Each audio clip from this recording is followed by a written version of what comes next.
Hello and welcome to today's streaming for Journey to Accreditation, Standard 4.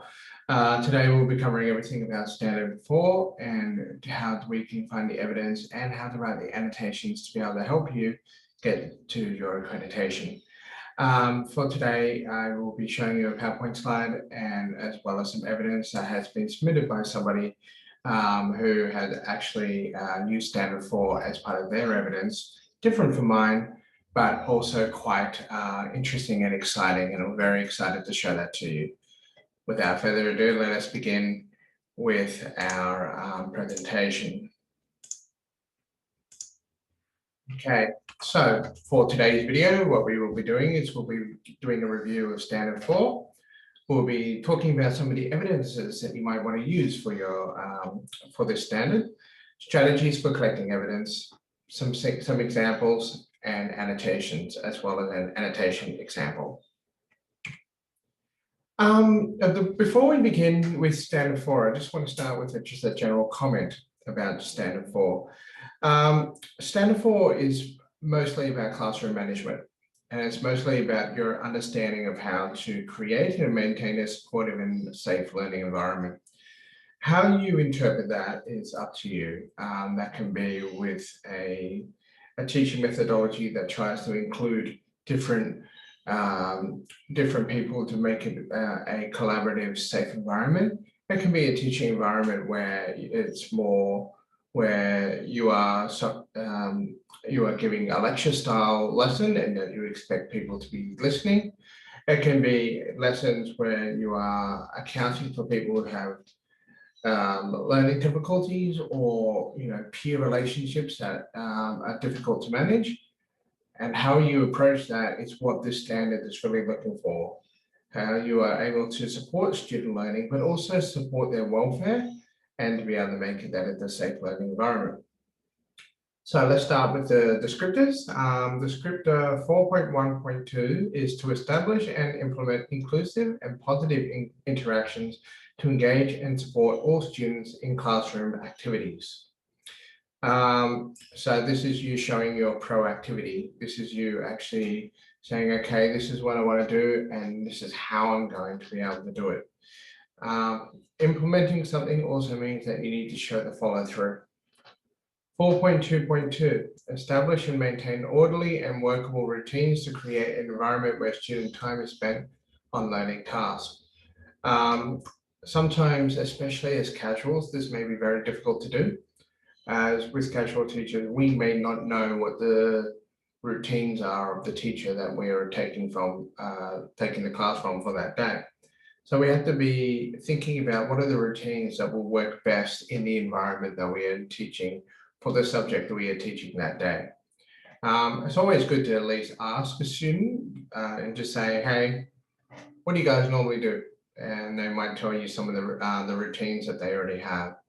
It could be something as simple as saying, okay, we read for the first 10 minutes of every lesson, or we listen to music for a few minutes to get us all settled out, or we have a brain break every 15-20 minutes. And it's important to be able to have that rapport with the students and to be able to say, okay, that's a routine. Let me test that routine. Let me see if it'll work. And you'll be able to detect and see whether that routine is working for you and it's working for the class. 4.3.2, manage challenging behavior by establishing and negotiating clear expectation with students and addressing discipline issues promptly, fairly, and respectfully. In our job, we are going to have challenging behavior. As casual teachers, we're definitely going to have challenging behavior because we are not their normal teacher. We are the break from the routine. So already when we walk in the door, there are behavior that is not going to be appropriate to the classroom or that breaks the expectations of the school. And being able to understand how you are going to address that in a way that lines up with three things. The legislation, so making sure that you're understanding child protection and work health and safety, understanding the school outcomes and school expectation with their behaviour plan, and also your own personal expectations of being able to work in the environment that you are, because it is your work environment just as much as it is the student's learning environment. So when thinking about 4.3.2, it's more about how you would manage challenging behavior. Obviously, if you are able to manage behavior that is a positive reinforcement, where you were able to say, look, I don't like that you did this, change. And then when you see that change, to praise that change, say, see, that worked, see, that's really good. Let's continue that behavior. Also being understanding that, whatever you do needs to be fair and it needs to be respectful. Obviously, when a guilty party is being told off by a teacher, they immediately say, I'm innocent, I'm innocent. But obviously, as teachers, we usually know that they're not as innocent as they claim to be.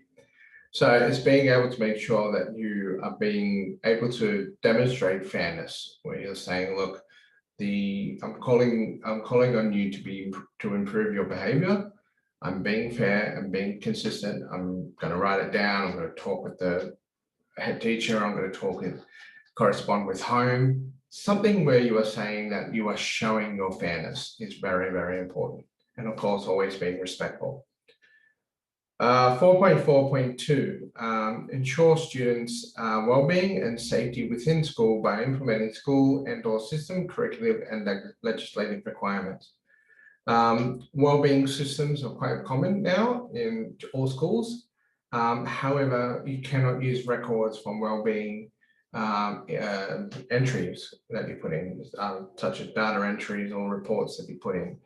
However, you can be thinking about well-being in terms of a holistic approach, where you might understand students that are having difficulties at home, students that are having difficulties making friends or peer connections at school, or students that are having some way that they cannot access the school community in a way that benefits them. So you'll be able to find evidence, or you could find ways in which you can say, this is the situation I was aware of. This is something that I did to encourage a positive outcome. And 4.5.2, incorporate strategies to promote the safe, responsible, and ethical use of ICT in learning and teaching. With the rise of ICT, we're not just talking about Google search engines. We're also talking about social media and the proliferation of about 1 million websites out there, many of them with inappropriate content, and with students doing or being inappropriate in the online space. So being able to actually think about that and go, I'm not just going to say, go on a website and do some research, for example. It's being able to say, if I'm going to do something, I'm setting the parameters, I'm setting the box in which I want you to do this work. We obviously want to be able to have our students create some kind of critical thinking when it comes to using ICT, but the allure, I suppose, of being able to do something cheeky or something naughty but by result of peer pressure is a big deal. We just have a participant joining the group now.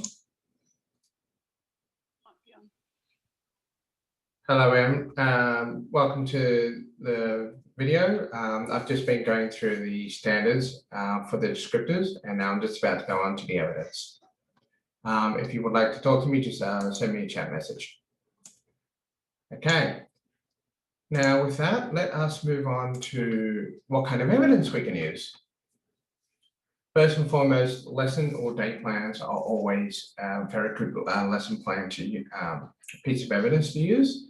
Again, as casual teachers, sometimes we may not necessarily have time to write a lesson plan or to write a day plan.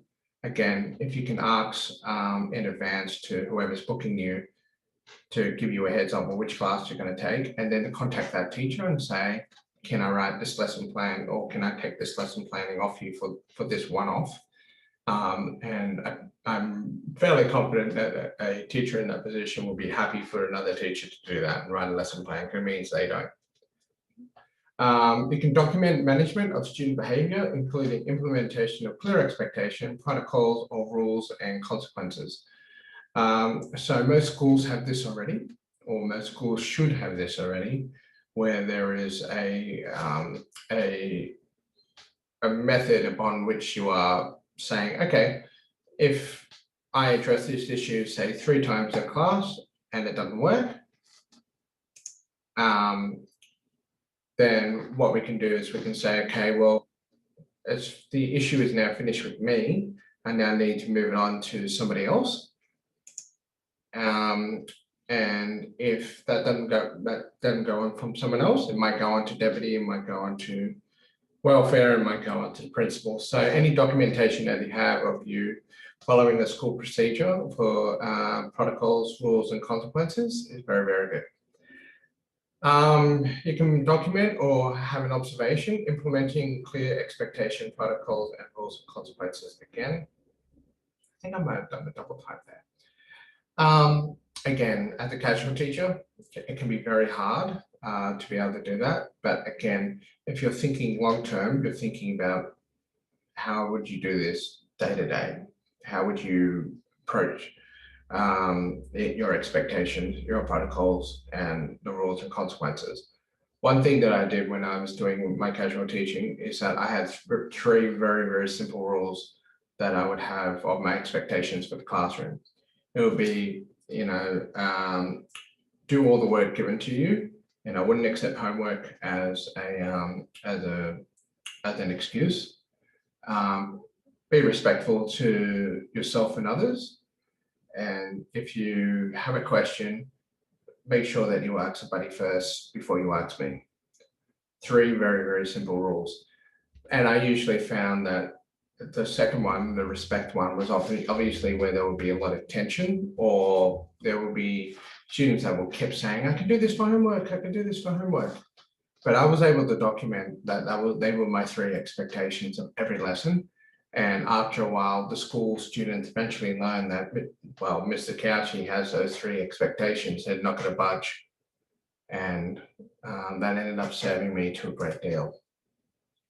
Another piece of evidence that you can use is observation notes and discussions about the teacher's modeling of respect, report, work ethic, politeness, and positive language and tone when dealing with students, colleagues, and parents. As casual teachers, this can be very hard. A lesson plan lesson observation will be the best to be able to demonstrate this. What you want to be able to do is you want to be able to say that wherever you go, you don't lose your cool. You don't yell, you don't shout, you don't disrespect students, that you are always the calm and controlled teacher, even if sometimes inside you are definitely not feeling calm or in control. To be able to show and model the expected behavior that you want of your students is an enormously powerful piece of evidence to be able to collect. And a lesson observation would be the best place for you to demonstrate that, especially as a casual teacher, where you can say, look, I might have only had these kids once 6 months ago. I've been asked, I'm getting a lesson observation. I'm going to make sure that I model this and I'm showing what my standards are. Another piece of evidence that you can use is sequence of lesson plans or teaching and learning programs and structures that show effective time management, interaction, and classroom movement. Every teacher is obviously different. Every teacher has a different method of how they work through the content in the classroom. Time management is a really big factor. How do we interact with our students and how we move around the room are all key things that help us understand and check in with our students and see if they're learning, see if they're not learning, and find ways to make sure that we are not, I won't say quote unquote wasting time, but that we are not losing time any more than we have to. Now, it's fair to say that if students are struggling with a concept, students are struggling with an idea, and time has to be given so that you're able to help them understand that content, that's not time wasted, that's literally the job. And sometimes, as we all know, we don't get through everything in a lesson, and then we just got to pick it up in the next. But being able to demonstrate and show that you can move around the room or that you plan to move around the room is a really, really good thing. Just one thing on time management. If you write a lesson plan or a day plan where you're really specific about the time, I'm spending 10 minutes on this, I'm spending 15 minutes on this, I'm spending 10 minutes on that. That's good that you can work that all out, but I assure you that most of those lesson plans will probably be very unlikely unless you are really, really good with, being able to pause time and wait for everyone else to catch up and then unpause time. Doctor Who reference there. Okay. Other types of evidence you can pick up is classroom management documentation, including annotated copy of school behaviour management forms. You can just get a blank form if there is some kind of documentation system at your school, if you want to do that. What's really actually useful is if you take a photo of the notes you leave for a teacher. That might have something to do with standard 4. You just take a photo and obviously you redact some of the names of the students you might mention, but you might talk about, the issue that you had to address, what your actions were and suggested follow-up. And then that way you can be able to say, this is a piece of evidence which I'm showing that as a casual teacher, I'm communicating with my colleague and I'm making sure my colleague is able to follow up on my actions. You can also have lesson or day plans, notes, correspondence, or reflections that show implementation of school welfare policies.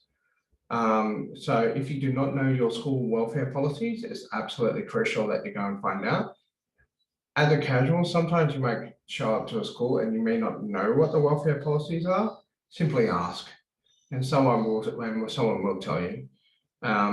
This may be things like timeout cards, where some students will have a permission to go to a specific place in school to calm down, get themselves back in order or something like that.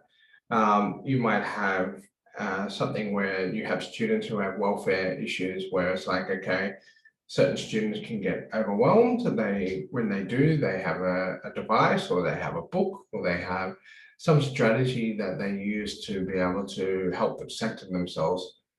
Being able to incorporate any welfare into your planning or into your teaching with the class that you've got that day will be very, very beneficial to you, and it's a good piece of evidence to display for standard 4.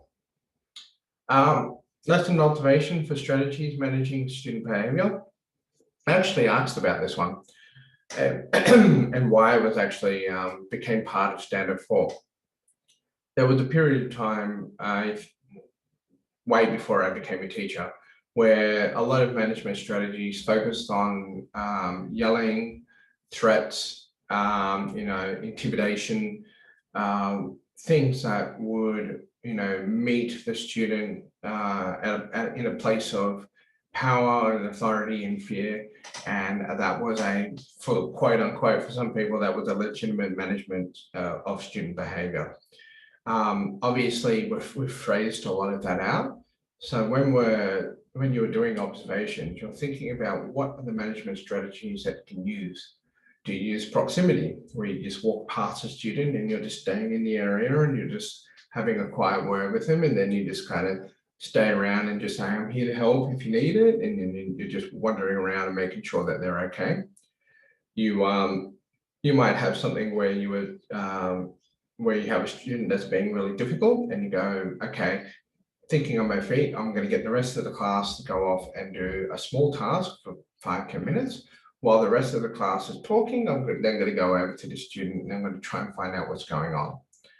It might be something where you might go, okay, this student's presenting behavior that's inappropriate. Is this behavior that I can address right now? Is it behavior that I need help with?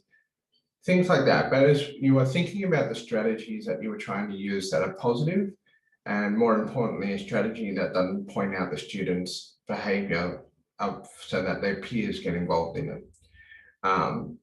If you're able to demonstrate that and show how you manage challenging behavior, is a crucial piece of evidence to present. Something else you can use is lesson plans, observation notes, correspondence, or reflections that show implementation of school welfare policies. Again, this goes back to a previous one.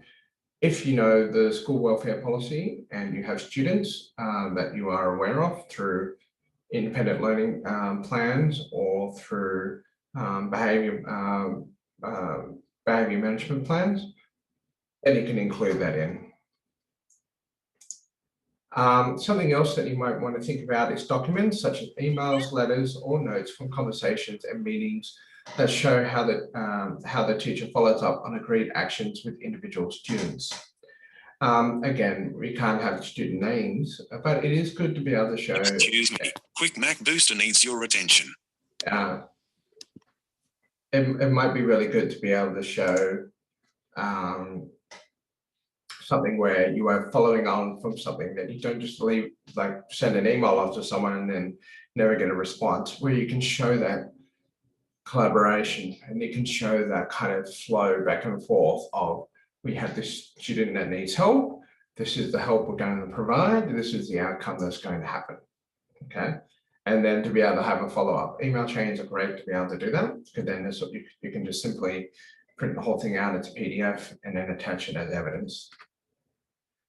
Lesson notes and discussion about management of student behaviour in accordance with mandatory policies such as child protection, work health and safety, implementation of appropriate safety measures which demonstrate an understanding of mandatory policy, consistently remind students of safe behaviour.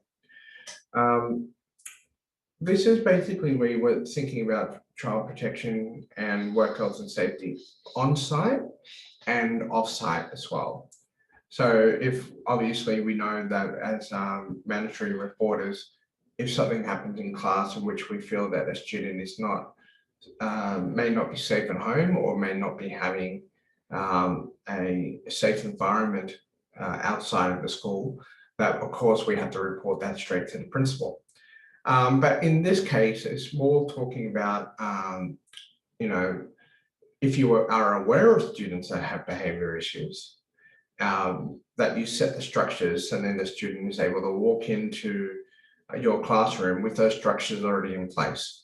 That can be via having lesson notes or notes between you and the student, or notes between you, the student, the welfare team and home, which is where everyone has negotiated and agreed on a strategy that is going to benefit everyone.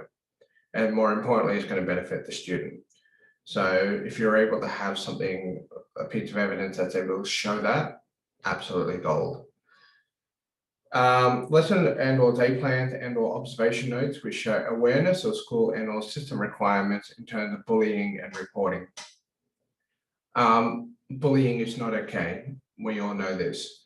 Students, unfortunately, despite all of the messaging that we throw at them, will eventually at some point engage in bullying behavior.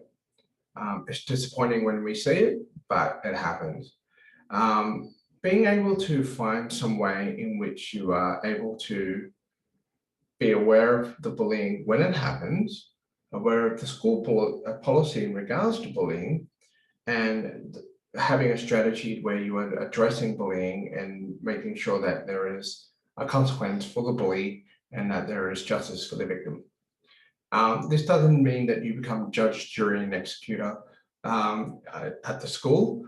What it does mean is that you incorporate, or that you find a way in which you are able to present evidence to say, I'm aware of bullying happening, or I'm aware that there are certain students that are being bullied, and how we are going to address that. Something else that you might want to use as evidence will be correspondence, meetings, records, or risk assessment documentation show recognition of individual risk assessments for individual students and referral where relevant. As casual teachers, you don't know the students as well as you think you do unless you spend a lot of time in that school. In this case, the correspondence should be official.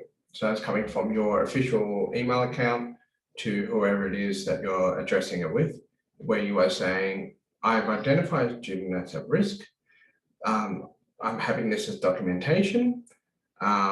I've noticed that there's no risk assessment or that something hasn't been done, I'm talking to the principal or the deputies about the situation, and that you are showing that you are acting on the information that you see at the time when you think that there is an individual that is in need of a risk assessment. Again, as a casual teacher, this is a very hard one because you don't know the students, but this is where you kind of have to use your professional judgment.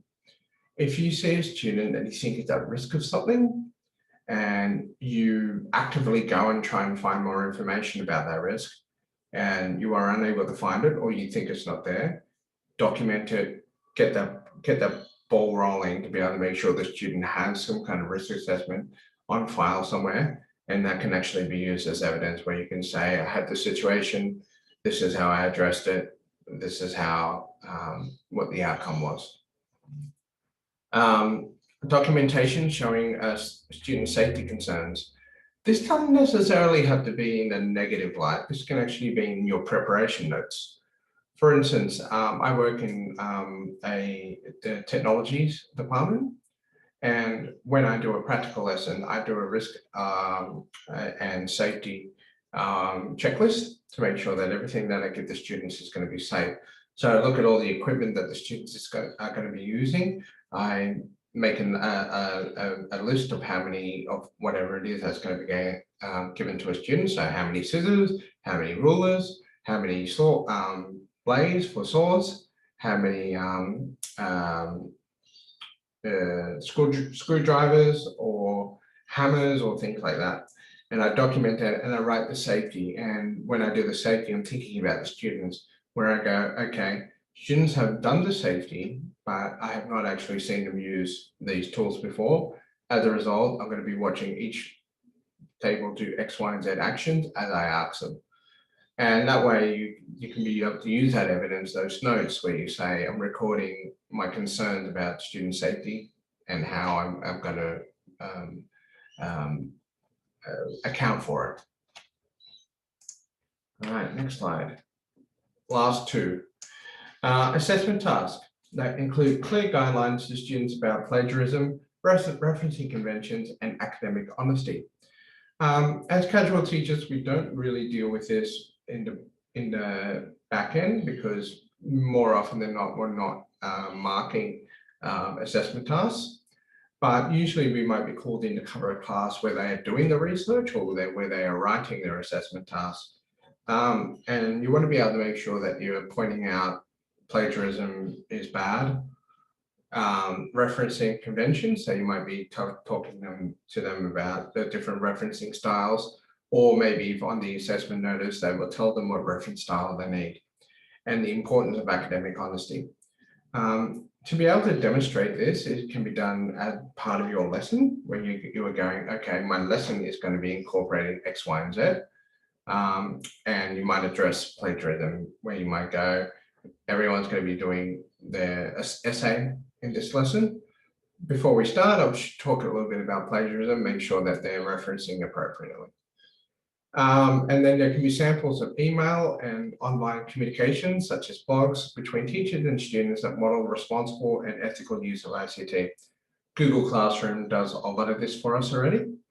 However, there are different methods. As always, we need to be able to show that that correspondence is appropriate between a teacher and a student, but also that it is specific to whatever it is the student's inquiry is. So that could be a student asking for help on an essay, that could be student asking about how to do X, Y, and Z with a project that they're doing. But of course, at all times, we want that ICT and that online communication to be appropriate for the time, for what it is. And we can always just print out that email or screenshot that blog, turn it into a PDF, and then send it up as evidence. All right. As always, strategies for collecting evidence. As always, look to the work you've already done. You likely have already made it. If you haven't got it, go off and make it. Implement it and use it as soon as possible. Again, with the evidence, it has to be your own work. You can use resources from other people, but it has to be your own work for the evidence that you're presenting. If you're booked at a school in advance, speak with the person you were leaving and ask if it's okay to plan the lesson. Even if you're out of field, you can use it as evidence. So again, if you are teaching a subject that is not familiar to you, but you have been given a chance to use that lesson to get some evidence, or to make a lesson plan and teach it properly, by all means, go ahead. It does count as evidence. Just a note on Standard 4. Standard 4 focuses on classroom management in accordance with legislative requirements, school expectations, and your own pedagogy. You don't have to show the evidence that focuses on bad behavior being managed. It can also show positive behavior being recognized. It's very, very easy to quote unquote find the bad evidence and the good outcomes. You can actually talk about positive outcomes or positive things you have done to be able to create a safe learning environment for all of the students. Okay, I have a sample of evidence for today. I actually was offered this from another teacher because I had actually realized that the evidence that I had for Standard 4 would only fit one descriptor. But I had a teacher by the name of Christine at Cheltenham Girls, Christina at Cheltenham Girls, and she was able to actually offer her evidence that she did for Standard 4, and I actually think it was much better than mine. So for today, I'll be presenting hers, and if she's watching this video or anybody, thank you very much for providing this for us. I'm sure it's going to be the best thing we'll ever look at. Okay.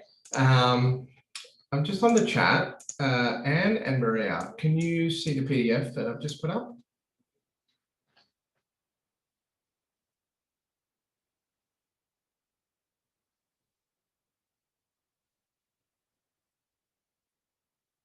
Okay, all right.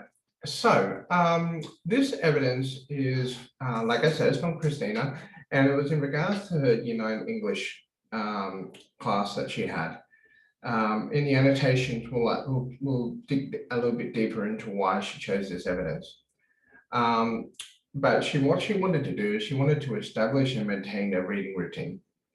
So this is from her to her Google class, where she wrote a message to a class where she said, "Hi girls, welcome back to term 3. I hope you've had a restful and enjoyable break. Our first lesson this week is Thursday, period 2. And as requested, will be a reading lesson. Please bring a book to read.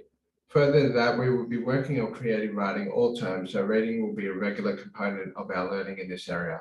So please bring a book to read every lesson, and we'll do 10 minutes of reading at the start. A reminder to complete this Google form for any books you have read over the break. If we get to 50 responses by the end of the year, I'll throw us a pizza party." And there's a very cute picture of a kitten with a DJ pizza kit. So what she was doing is she wanted to set a routine, and she was able to say, this is the routine, and this will be why we're setting the routine. She then sets her expectations around the routine. Okay, 10 minutes reading at the beginning of every lesson. She then creates a book review on Google Forms, okay, where the students are writing a book review of the books that they have read. So email address, name, title of book, and write a 5-sentence summary of the books that they've read. They then have to list something that they like, and then something that they didn't like about the book, and to give a review. And then from that, she was able to actually collect data. She was able to actually see how many responses that she's getting. And, you know, a lot of students are able to show that, you know, they're engaged with it, and that they're, you know, the majority of them are liking the books that they're reading, giving it, you know, 5 stars out of 5. There are some students that are giving less, but generally we're not seeing any red. And those students giving a 1-star or 2-star review, which is a great piece of data to present. Notice that all of this is screenshots. Again, just a couple of screenshots converted into a PDF, and then it's ready to be used as a piece of evidence.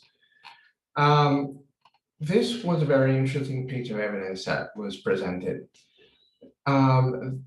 Christina actually did a lesson reflection where I suppose she sat down either at the end of the day or something and she reflected on the lesson that she taught. And this becomes a really, really good piece of evidence. I just realized that there is a slight small problem and I just need to fix it. One sec.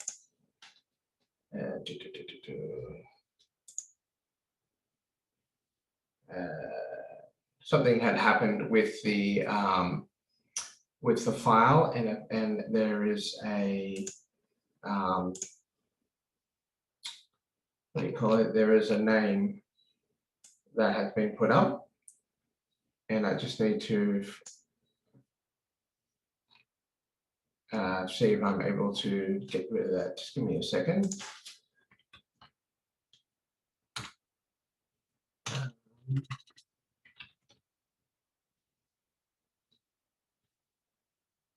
Okay, here we go.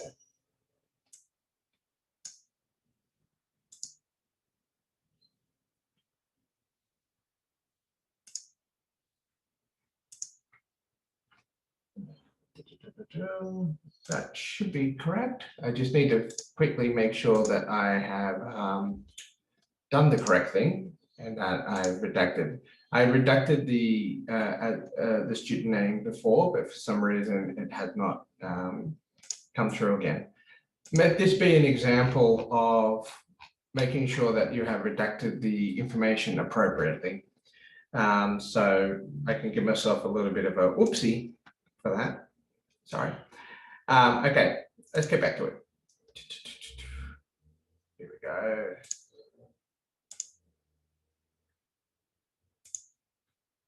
Okay, can you guys now see that screen there with that big black box there?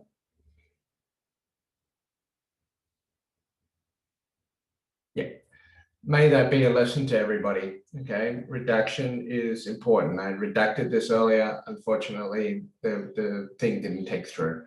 So that's me redacting in real time. Anyway, Christina made a lesson reflection. Okay, so she's now notice that these are not really incredibly detailed. Obviously, these are notes for herself, but they're informative enough that we can glean a bit of information out of this. Okay, so she's thinking about setting plan.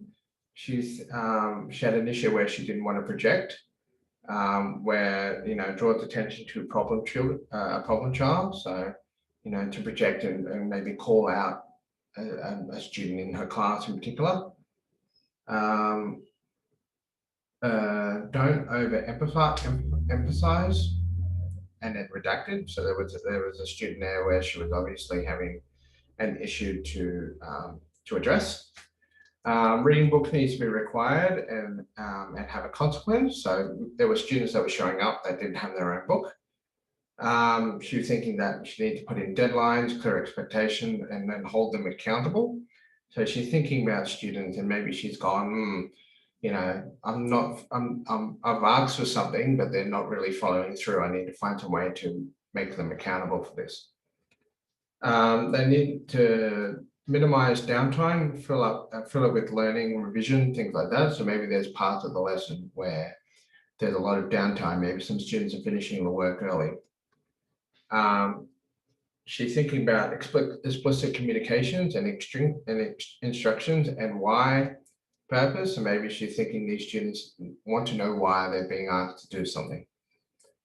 We are watching, like, for example, she's thinking, we are watching this clip because X, Y, and Z. Okay, focusing on learning skills to acquire. So she just took this photo, likely on her phone, hand wrote the notes, took a photo, and then she's added it in as part of all of her other evidence. Okay. Now, the annotation is where it gets really interesting. Let me just go back here. Now, before we get on to the annotations, as always, why are we doing the annotations?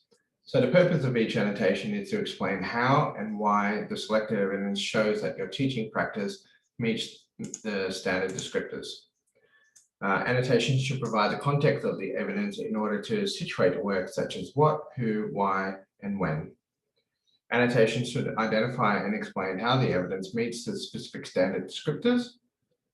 Annotation should articulate the impact of student learning relevant to the descriptor. So in other words, the annotation should provide sufficient detail so that the evidence can be understood by others outside of the teaching context. In other words, you should be able to give this to someone on the street, say, this is what this is, and this is the evidence that matches it, and they should be able to put two together and say, yes, that makes sense. As always, write your annotations in Microsoft Word or a writing program. This will make things easier for you. Again, when you are loading up your evidence on eTam, you'll be given a text box. It's much easier to have written everything in advance, and then you can just copy and paste. Keep the language simple, accessible, and professional. Annotations should be between 300 to 500 words. The NESA eTams do have a word limit. And remember, your supervisor will be reading the annotations. Your TAA will have access to the annotations. After you submit it, the report goes to your supervisor. Once the supervisor has read your report, the supervisor writes their own report. They submit that. So your TAA actually gets two reports. They get yours and they get the supervisor's. And the TAA may want to read everything. Anne asks a question, could we create a reflection with any lesson, especially one that we felt that didn't go well and we could learn from? Absolutely. Absolutely.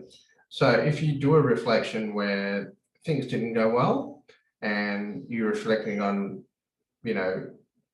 was it a structural issue? Was it a timing issue? Was it a management issue?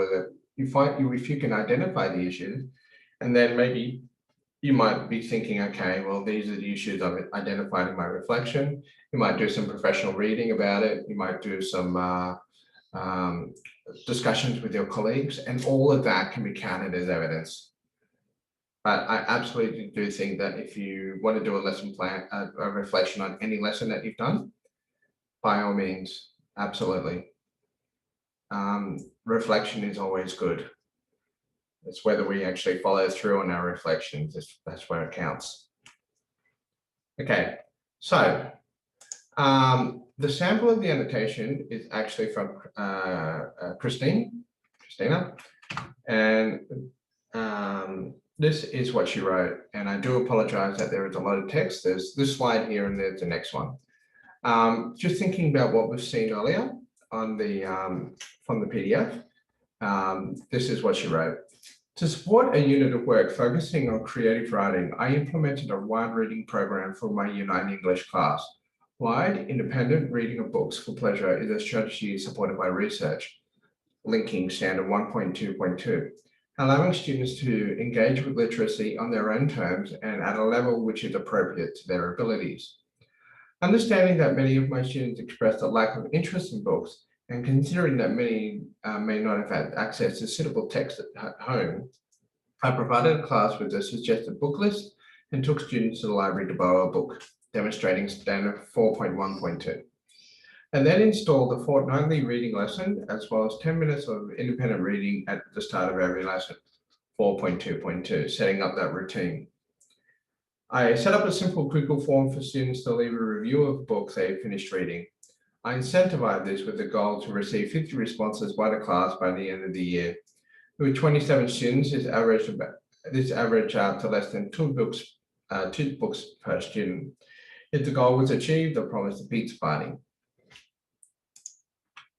Several months into the program, many students were regularly failing to bring in a book to read, choosing instead to read something from their laptop or borrowing a book from my shelf for the 10 minutes of reading time.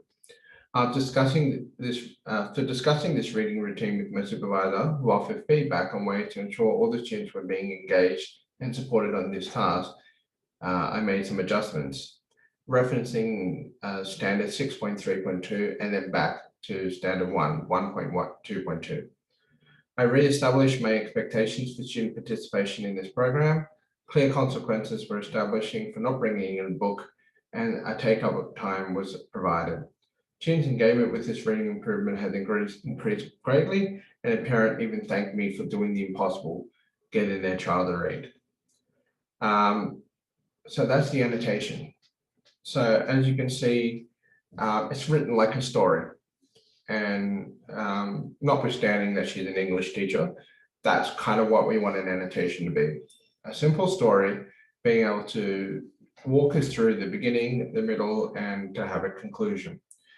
You can also see that while she did reference the descriptors that she ended up marking for the evidence, it's mostly about being able to write to her supervisor and say, this is what I did, these are some of the things that we tried, and this was the outcome. The outcome was that there was a take up towards the end of it. With the annotations, again, we're trying to look for something that is simple, easy to understand, and easy to write, basically. You don't want to complicate it too much. Keep it simple, keep it easy, explain why the evidence is important, explain why you used it, and then you pretty much completed it. Once you have your evidence, most annotations usually take 10 to 15 minutes. If you just sit down and commit to that 10 to 15 minutes, and then after a few edits, you're ready to submit it. Okay, any questions or from Anne-Marie or Maria today? I'm gonna have a drink of water. I've been talking too much.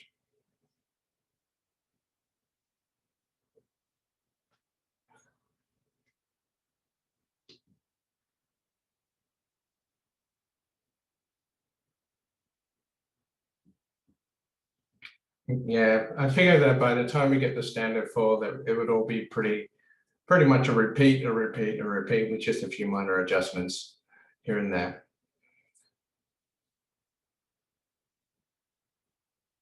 And we're at standard 4 now complete.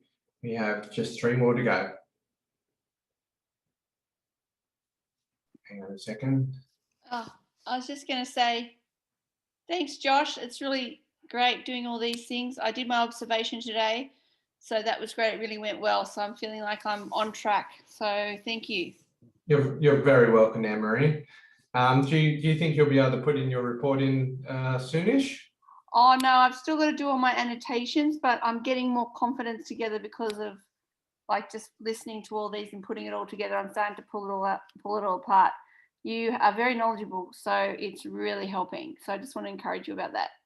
Okay, I'm really happy to hear that. That makes my day, and especially on a wet, rainy day where sport was cancelled. No, that's definitely something I needed to hear today.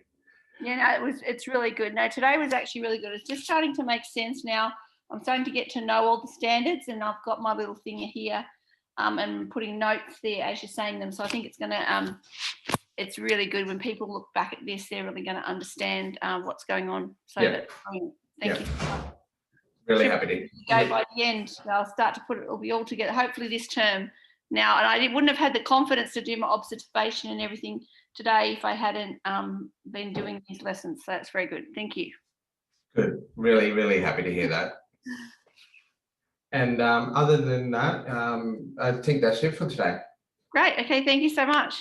Okay. You guys have a wonderful day. Bye. And I will see you all next week. Okay. Bye. Bye.